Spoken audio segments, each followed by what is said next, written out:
नमस्कार दोस्तों, मैं हूं पूजा कुमारी। तो चलिए जानते हैं राजस्थान की 50 फटाफट खबरों को 10 मिनट में। उससे पहले आप इस वीडियो को कहां से देख रहे हैं कमेंट में जरूर बताएं।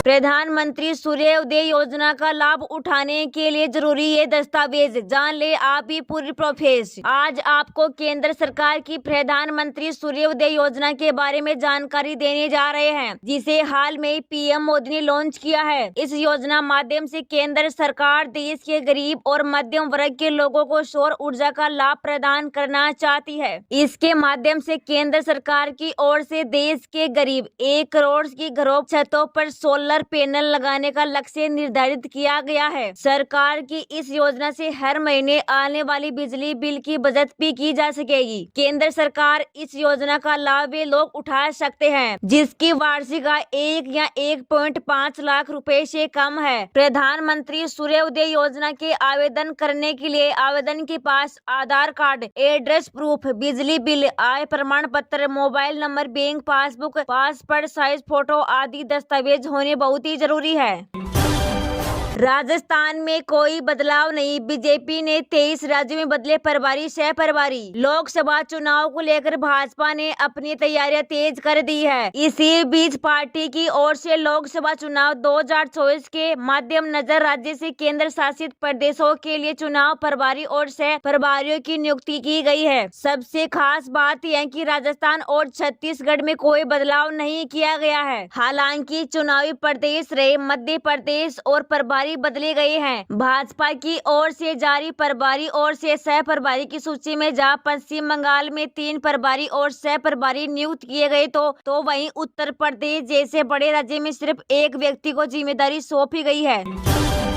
राजस्थान के सीएम भजनलाल शर्मा बोले 2047 तक भारत की तर्ज पर प्रदेश को विकसित करना हमारा ध्येय है। राज्य सरकार निरंतर जनहित में निर्णय ले रही है। यह हम सबका कर्तव्य है कि हम जन कल्याणकारी योजनाओं को प्रभावी क्रियान्वयन कर अंतिम व्यक्ति तक लाभ पहुंचाए। सरकार गठन के 1 महीने भी जनता से किए वादे पूरे करने की प्रक्रिया शुरू हो चुकी है। हम इसे निरंतर आगे बढ़ाए हुए एवं जनता की आशाओं पर खरे उतरेंगे। ये बात मुख्यमंत्री भजनलाल शर्मा ने गणतंत्र दिवस के अवसर पर राजस्थान सचिवालय कर्मचारी संघ की ओर से शासन सचिवालय में आयोजित कार्यक्रम में झंडा फहराने के बाद कही है। उन्होंने कहा कि 2047 तक भारत की तर्ज पर प्रदेश को विकसित करना हमारा ध्येय है। मुख्यमंत्री ने इस दौरान उत्कृष्ट कार्य करने वाले सचिवालय सेवा के कर्मचारियों को सम्मानित भी किया।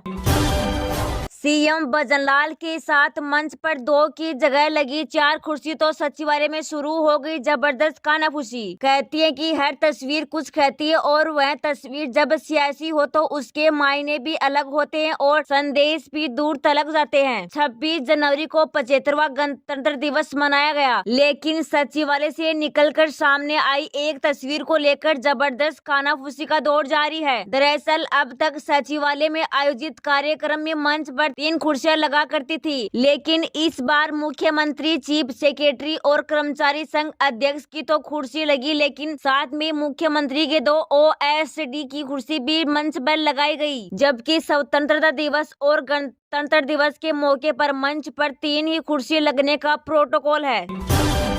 बजट से पहले सरकार ने ऑयल कंपनियों को दिया बड़ा झटका, इक्विटी निवेश आधा किया। बजट से पहले सरकार ने ऑयल कंपनियों को बड़ा झटका दिया है। चौंकाने वाला फैसला सुनाते हुए सरकार ने कहा कि वह ग्रीन एनर्जी की ओर से बढ़ रही है और लगातार ग्रीन एनर्जी से जुड़े प्रोडक्ट्स को सपोर्ट कर रही है। इसकी वजह सरकार ने सरकारी ऑयल मार्केटिंग कंपनियों से अपनी इक्विटी निवेशकों को आधा कर 15 लाख करोड़ रुपए कर दिया है। वित्त मंत्री निर्मला सीतारमण ने पिछले साल 1 फरवरी को वित्त वर्ष 2023-24 का आम बजट पेश करते हुए Indian oil corporation, Bharat petroleum corporation limited और हिंदुस्तान पेट्रोलियम कॉरपोरेशन लिमिटेड में 30 करोड़ रुपए के इक्विटी निवेश की घोषणा की थी। सरकार ने कहा कि पेट्रोलियम और प्राकृतिक गैस मंत्रालय ने वित्त मंत्री 2023-24 के बजट में ऊर्जा बदलाव और शुद्ध रूप से शून्य कार्बन उत्सर्जन उद्देश्य तथा ऊर्जा सुरक्षा के लिए प्राथमिक वाले पूंजी निवेशकों के लिए 35 करोड़ रुपए दिए हैं। अयोध्या में रामलला के दर्शन के लिए राजस्थान रोडवेज की बसों का टाइम टेबल जारी, जाने कहां से कितना किराए। अयोध्या में भगवान श्री रामलला की प्राण प्रतिष्ठा के बाद देश के श्रद्धालुओं में जमकर उत्साह देखने को मिल रहा है। उधर मुख्यमंत्री भजनलाल ने बड़ी सौगात देते हुए अयोध्या के लिए जाने वाले श्रद्धालुओं के लिए रोडवेज बस सेवा शुरू करने का फैसला किया है। इस दौरान 26 जनवरी के बाद प्रदेश के सभी संभाग मुख्यालय से अयोध्या के लिए सीधा रोडवेज बस शुरू होगी। इस माध्यम से श्रद्धालु भगवान रामलला का दर्शन कर सकेंगे। इसको लेकर रोडवेज विभाग ने पूरी तैयारी कर ली है। इसके तहत जयपुर, भरतपुर, बीकानेर, उदयपुर, कोटा, जोधपुर और अजमेर से सीधी अयोध्या के लिए बस जाएगी। जयपुर से अयोध्या के लिए प्रतिदिन शाम को 6:20 पर एसी स्प्लेंडर बस के सीधी केप से अयोध्या के लिए संचालित होगी।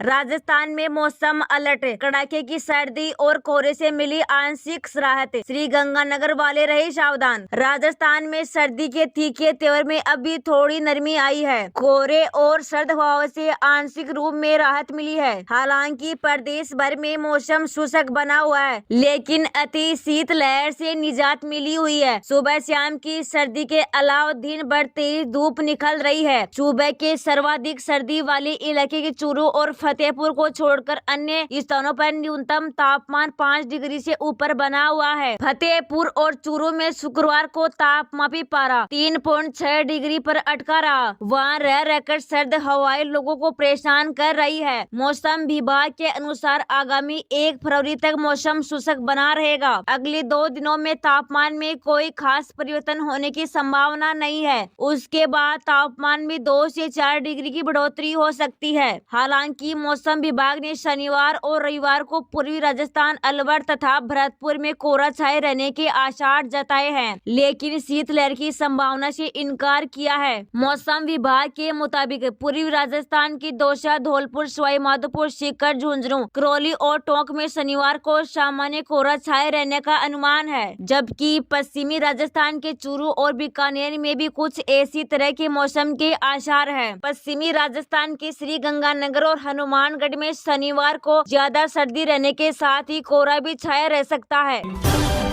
केंद्रीय कर्मचारियों के लिए गुड न्यूज, 18 महीने के महंगाई भत्ता बकाये को लेकर भेजा गया प्रस्ताव। केंद्रीय कर्मचारियों और पेंशनर्स के 18 महीने डीए बकाया को लेकर एक नया अपडेट सामने आया है। कर्मचारियों को यह बकाया जारी किया जा सकता है। यह डीए बकाया जनवरी 2020 से जून 2021 तक का है। अगर मंत्रालय इसमें बढ़ोतरी करती है तो कर्मचारियों की सैलरी में एक बड़ी बढ़ोतरी देखी जा सकती है। दरअसल भारतीय प्रतिरक्षा मजदूर संघ के महासचिव मुकेश सिंह ने वित्त मंत्री निर्मला सीतारमण को पत्र लिखा और कहा कि महामारी के दौरान सरकारी कर्मचारियों और रिटायर्ड लोगों को रोका गया भत्ता अब वापस करना चाहिए। उन्होंने कोविड-19 के दौरान उनके योगदान और देश के प्रयासों का समर्थन करने में उनकी भूमिका पर जोर दिया। 18 महीने के डीए को लेकर चर्चा प्रस्ताव में लिखा गया कि 25 जनवरी को केंद्र सरकार में कर्मचारियों और पेंशन भोगियों को महंगाई भत्ते के बकाये को लेकर प्रस्ताव से चर्चा की गई है। ये बकाया 18 महीने की अवधि से संबंधित है, जिसके दौरान डीए और महंगाई राहत भुगतान को महामारी में वित्तीय तनाव के कारण निलंबित कर दिया गया था। गौरतलब है कि केंद्र सरकार कर्मचारियों और पेंशनर्स को मौजूदा समय में 7वें वेतन आयोग के तहत 46% महंगाई भत्ते दे रही है।